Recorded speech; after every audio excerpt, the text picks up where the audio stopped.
The energy world is shifting under our feet just so incredibly fast. It's demanding solutions to challenges that, frankly, seemed impossible just a few years back. Absolutely. And beneath all the buzz about renewables and smart grids, there's this, well, this hidden world. A hidden world of planning, right? Yeah, Predicting, designing our sustainable energy future. It's complex, sure, but also full of innovation. exactly. It's where the real heavy lifting happens. So today, we're taking a deep dive into really the blueprint for this future. We're guided by a pivotal study called Energy Modeling Tools for Future Smart Energy Systems, an overview of modeling requirements and tools. Quite a title. It is, but it's incredibly important stuff. And our mission today really is to pull out the key insights from this study. We Yeah. want to show how experts are grappling with this huge challenge, designing energy systems that aren't just sustainable, but also efficient and resilient. Okay. And you'll see pretty quickly why getting the modeling right isn't just, a nice to have. It's absolutely crucial for delivering reliable, affordable power straight to you. Right. And when we talk about smart energy systems, it's important to realize we're going beyond just smart grids. It's broader. Much broader, it's about integration. Yeah, integrating different energy sectors, advanced tech, all working together. And this study, it helps us get a handle on the tools making this possible. And maybe more importantly, why you should care about these complex strategies guiding the energy that, well, powers your life. It's like peeking behind the curtain of tomorrow's infrastructure. Okay, so let's unpack this a bit. We're seeing this incredibly rapid evolution in technology, aren't we? We really are. Things like the Internet of Things, IoT, connecting everything from, I don't know, your home thermostat to big industrial sensors. Mm-hmm.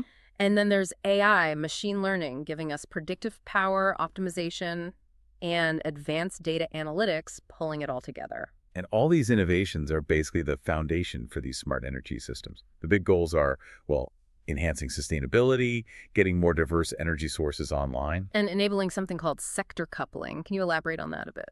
Sure. Sector coupling is essentially the smart integration of energy sectors that we used to think of as totally separate, like electricity, heating, and cooling, transport. Okay, making them work together. Exactly. And what's fascinating is how this study defines a smart energy system. It says it's, and I'm quoting loosely here, an approach where smart electricity, thermal, and gas grids combined with storage, coordinated to find synergies for an optimal solution for each sector and the whole system. So it's holistic. The core goals are efficiency, resilience, sustainability, and importantly for everyone, reduced energy costs. Precisely. Think of it like moving from, say, individual musicians playing their own tune to a fully orchestrated symphony. Everything working in concert. That's a great analogy, but wow, imagine the complexity that introduces. I mean, you've got massive amounts of variable renewables like wind and solar coming online. Right, their output fluctuates. You're integrating different energy carriers, not just electricity, but maybe hydrogen, heat, Yeah. and you've even got generation happening on the consumer side, the prosumer. People with solar panels on their roof, for example. Exactly. So how on earth do we conduct this symphony, as you put it? With so many different players, variable inputs, how do you stop it becoming, well, chaos? You've hit the nail on the head. It would be chaos without the right tools. And this is exactly where energy modeling becomes indispensable. These aren't just, simple calculators. Right. They're highly advanced systems designed specifically to untangle these complexities. They help optimize how energy is used, they predict the variability of renewables, they facilitate load balancing across the entire grid. Making sure supply meets demand second by second? Precisely. And they refine resource allocation strategies. Ultimately, they provide the deep insights decision makers need. And for you, the listener, this directly impacts the reliability and the cost of the energy you rely on every single day. They're the unseen architects making sure the lights stay on. In a nutshell, yes. What I found really eye-opening about the study was just how thorough it was. They didn't just look at a handful of models. They did a deep review of 97 different energy systems modeling tools. 97. It's a huge field. But the real value, I think, is that they didn't just list them.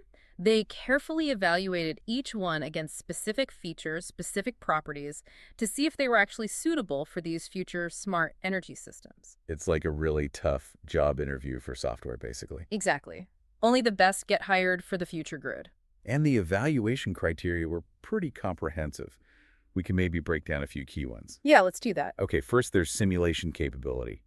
This looks at whether a tool only focuses on the power sector or if it can handle the whole energy system, including things like energy markets, which are critical. Right, the bigger picture. Then the developed software environment. The study found a clear dominance here, Python and GAMS.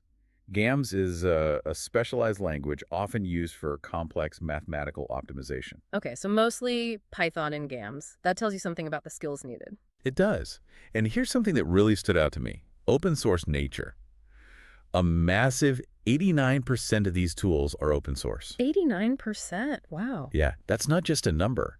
It speaks volumes about the collaborative spirit in this field. It means the knowledge is shared, development could be faster, it's more accessible globally. It's a powerful engine for progress, really. That's actually really encouraging. So it's not all locked down behind corporate walls. Not predominantly, no. Right. Then there's the modeling method. The main approach they found was bottom-up modeling, Meaning? meaning the models systematically build up the picture from individual components, power plants, transmission lines, storage units, and their interactions. It allows for very granular, detailed analysis. Got it. Starting small to understand the big picture. Exactly. And finally, the modeling approach and decision frame. Here, they distinguish between tools focused on optimization, finding the best possible solution, and there were 69 of those, versus tools focused more on simulation, exploring what-if scenarios, and there were 51 of those.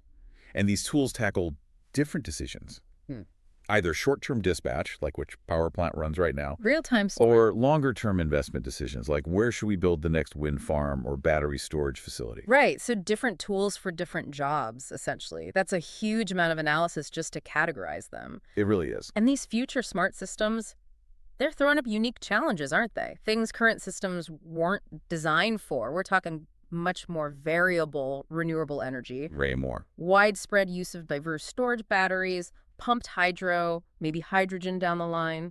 Different technologies with different characteristics. Plus a shift to more distributed systems, generation closer to demand, and that imperative of sector coupling heat, transport, electricity working together. It's a whole new ballgame. The system is becoming much more interconnected and dynamic. So given all that, how did the study actually select the most suitable tools? They must have had some really tough criteria. They did. Very rigorous. One absolutely critical factor was calculation time resolution. They set a minimum requirement of 1 hour. Just 1 hour. Why is that specific interval so important?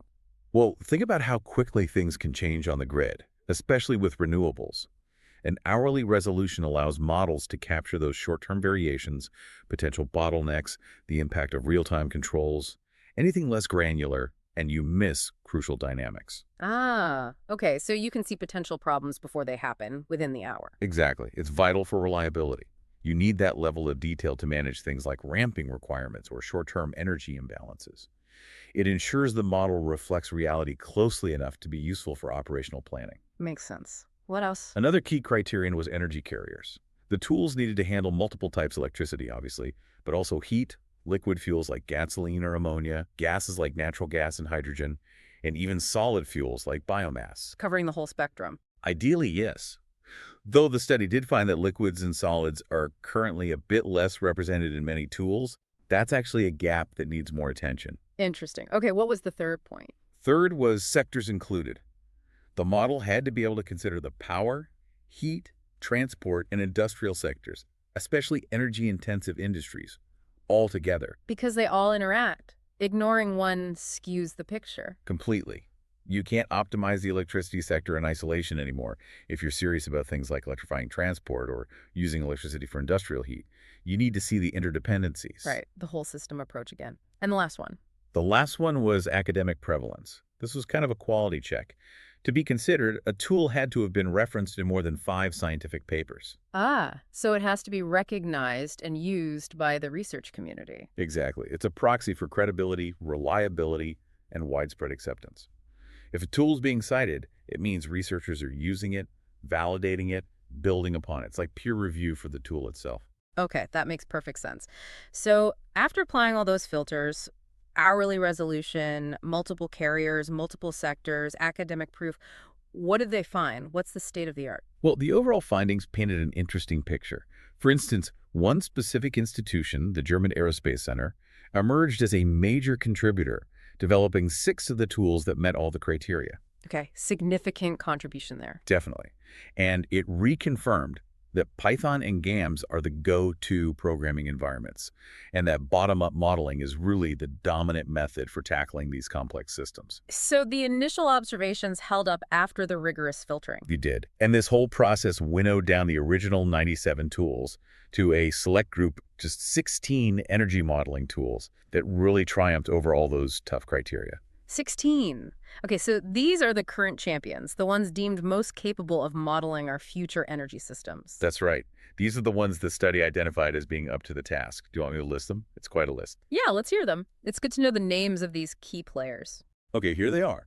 Balmoral, Calliope, Elmod, Emma, Energy Plan, Energy Scope, Genesis Mod, H2 Ares, Lo Estim, Osmosis, the OMA family, Plexos OpenEU, PyPSA, RenPass, Remix, and Timoa. Wow, that's quite a mouthful, but those names represent essentially the cutting edge. They do. These are the tools that can handle the hourly detail, model diverse energy carriers, even covering liquids and solids better than most, and integrate power, heat, and transport sectors. And critically, they all have that academic backing, that credibility. Exactly. They've been vetted. So these aren't just abstract pieces of software. They are the unsung heroes, you could say, shaping investment decisions, policy directions. And ultimately ensuring the grid of the future works reliably and affordably for all of us. Understanding these 16 tools means understanding a lot about where energy planning is heading. Absolutely. They're guiding the multi-billion-dollar decisions that will define our energy landscape for decades. So as we wrap up this deep dive, it's really clear just how vital these comprehensive, precise energy modeling tools are.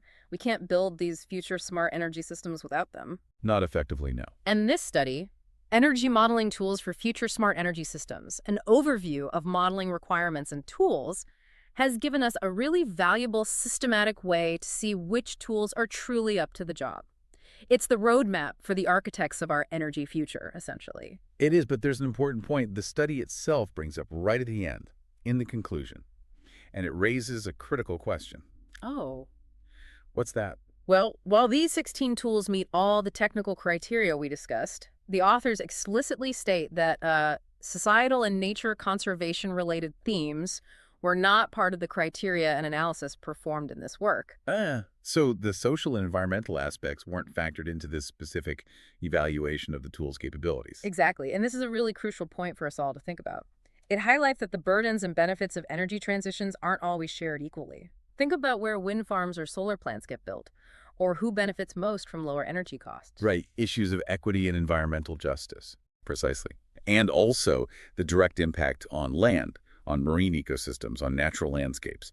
These consequences are very real, but they often don't get prioritized in the decision-making processes that these purely technical models currently support. So even our most advanced technical models have blind spots when it comes to these broader impacts. It seems so. It's a reminder that technology and economics are only part of the picture.